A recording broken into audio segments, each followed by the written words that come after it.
En Sócrates la filosofía es más práctica y se enfoca en la búsqueda del qué y del por qué. Se indaga principalmente los valores morales y se pregunta por la virtud. Se señala que en dicha indagación moral consiste la auténtica forma de vivir. Dentro de la búsqueda socrática se encuentran dos vertientes, la mayéutica y la ironía. La mayéutica entendida como un arte que mediante la conversación filosófica lanzaba agudas interrogaciones que iban sacando a la luz aquello que un interlocutor desconocía que sabía, esto es, dar a la luz un conocimiento que hasta el momento no se tenía conciencia de tener o que aún no llegaba al ámbito consciente. Este entrenamiento de carácter filosófico Sócrates lo practicaba con jóvenes, no obstante, igualmente les advertía de no sentir absoluta certeza del saber al que se llegaba. Por ningún motivo Sócrates sentía un respeto por las respuestas que provenían de la tradición o que eran de uso común, más bien siempre impulsaba a seguir indagando hasta llegar a lo esencial. Desde la ironía, Sócrates afirmaba solo saber que nada sabía. En realidad el saber estaba en el centro de su actividad filosófica. Al igual que los sofistas recurrentemente hablaba de la virtud, pero en un sentido distinto. Su orientación era moral, pues hacía referencia y apuntaba a la conciencia interior del hombre.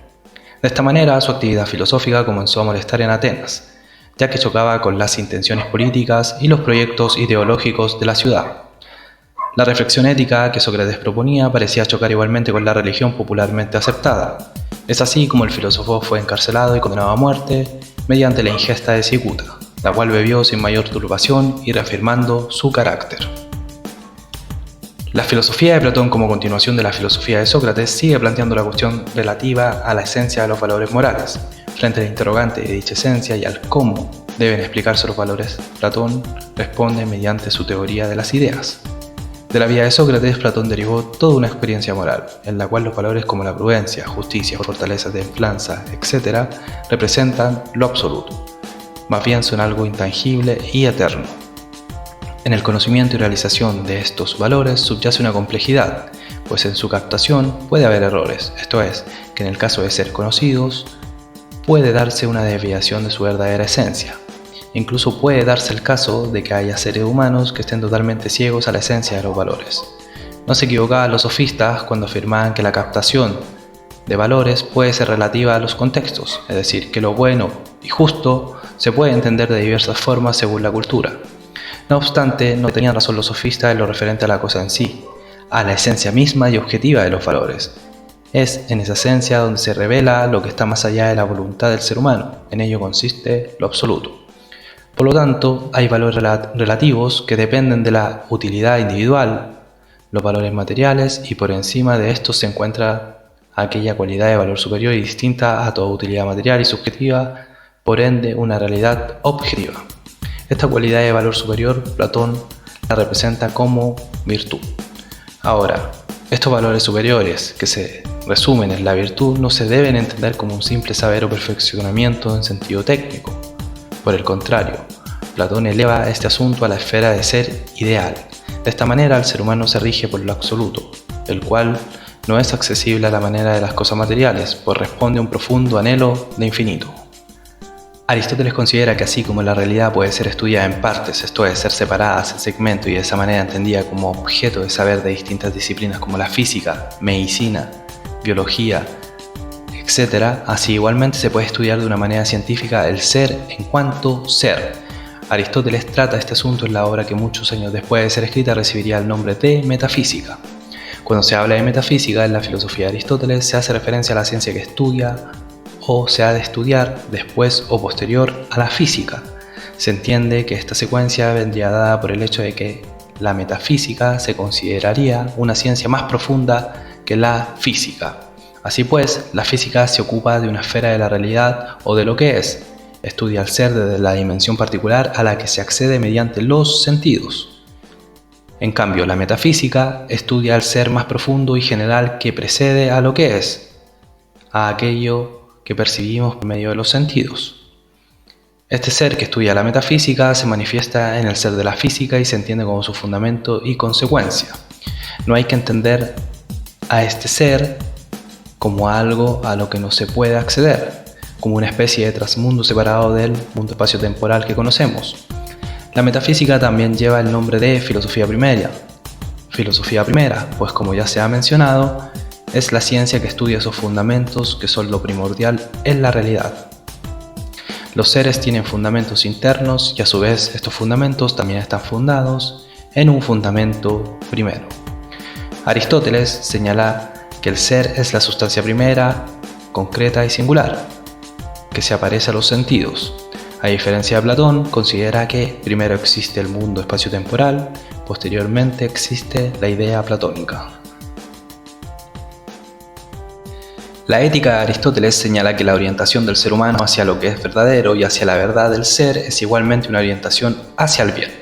Cada quien tiene sus nociones de lo que es bueno o perteneciente al bien, por ende al expresarlo y ponerlo en práctica, a través de sus costumbres más lúcidas, se pone en evidencia a su vez su entendimiento de lo que se considera bueno.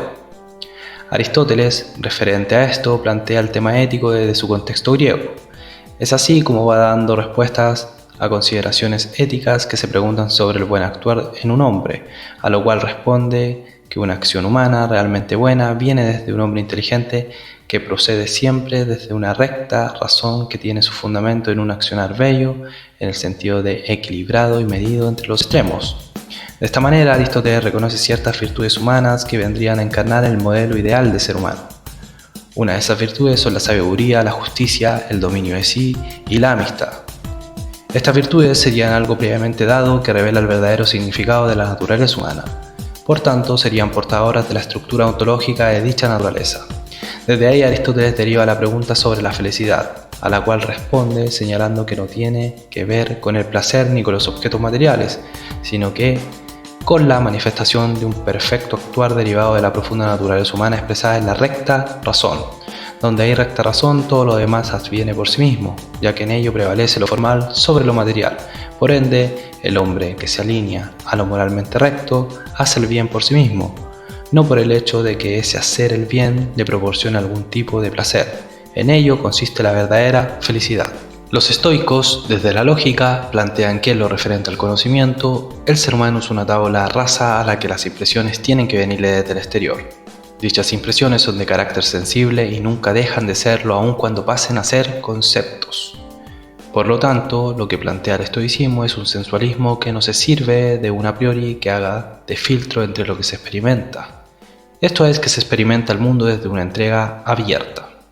Este planteamiento se evidencia como distinto al de Aristóteles, en el que el nous está presente como creador y más allá de la experiencia. El estoicismo busca que se genere una representación de la realidad lo más pura posible y dar con representaciones adecuadas en el alma que reflejaran el mundo tal cual es. Por tanto, su búsqueda tenía como objeto dar con criterios de verdad. Tenían en cuenta diversos factores como el buen funcionamiento de los sentidos, al sujeto que conoce, el objeto a conocer, el espacio temporal en el que se daba la percepción y el conocimiento. En lo referente al planteamiento metafísico, los estoicos eran materialistas. Desde sus puntos de vista, la realidad se corresponde con lo que se puede percibir mediante los sentidos. Si bien hablan de espíritu, consideran que el mismo es igualmente de carácter material, por lo tanto, toda evolución es interpretada desde el materialismo dentro del cual se dan infinitas formas, pues la materia se manifiesta de manera infinita. No obstante, este materialismo lo manifestaban de forma profundamente religiosa, considerando todo el universo como algo totalmente divino. Esto a la manera de un panteísmo.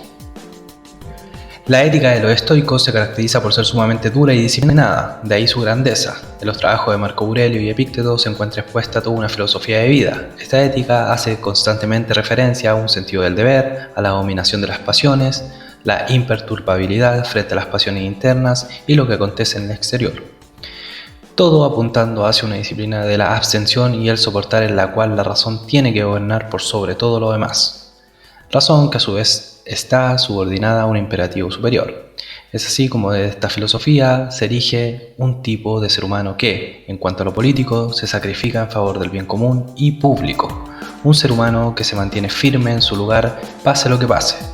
La ética estoica estuvo presente en diversas épocas, sobre todo en el medioevo, en donde se desarrolló una ética medieval con grandes influencias de esta filosofía de vida. En las doctrinas medievales relacionadas con las leyes moral, natural y la eterna, hay un directo influjo estoico que pasa igualmente por San Agustín. Se evidencia que en la ética de los estoicos hay un marcado conflicto entre el ámbito de la metafísica, pues desde la ética se plantea que hay un libre albedrío que da poder al individuo y por el contrario la metafísica estoica afirma la ausencia de libertad dado el fin mortal de todo ser humano. Su destino es la muerte y por tanto todo ideal se desvanece en banalidad.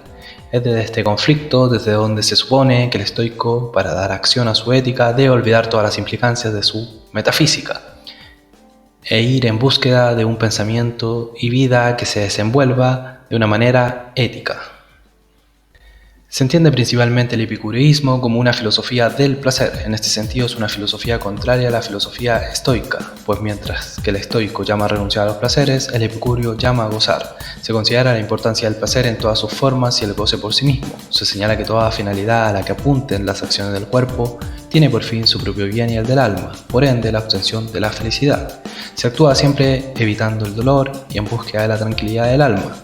Al epicureísmo le importa el placer como tal, no importa si éste es considerado mundano o espiritual, o si tiene una expresión más fina o vulgar. Igualmente, el epicureísmo trata de temas relacionados con la naturaleza de las cosas. Epicuro plantea que solo existe el vacío, los átomos y su movimiento. A esto agrega una noción de azar. Es producto del azar que los átomos en algún momento toman una dirección distinta. En consecuencia, se produjo la manifestación del mundo, que de alguna manera implicaba la manifestación de lo nuevo. Esta concepción del azar en sí misma consiste en una idea de liberación de toda idea de determinación que la naturaleza eterna de las cosas puede arrojar sobre la naturaleza humana. En la filosofía de Plotino se recalca una separación de Dios y el mundo. Se entiende que Dios es el ser más allá de todos los seres. Por tanto, no se le puede asignar categoría alguna. Plotino opta por llamarlo el uno, esto dado por su diferencia respecto de lo múltiple. Para Plotino el uno es lo primero, igualmente también a Dios lo entiende como el bien mismo y sin más. Desde este planteamiento se entiende que el mundo emana de Dios, que es lo trascendente. El mundo tiene su origen en el Ser Supremo. En esto se basa su propia inmanencia en lo propiamente trascendente. Es así como Plotino desarrolla su planteamiento referente a la emanación del mundo. Toda la manifestación viene del uno. Este uno, que es sumamente perfección, se desborda hacia todo por su propia naturaleza. Lo que es tiene su origen en lo uno. Procede de lo uno de la misma manera como el árbol de la semilla. Todo procede desde las esferas más altas hacia las más bajas. El ser se desenvuelve de arriba abajo, desciende el uno, primero y supremo. En ese sentido, todo lo que es, en algún momento estuvo contenido en el uno y por consecuencia del mismo se vuelve otro. Sin embargo, no puede negar su origen en lo uno, en su ser primordial.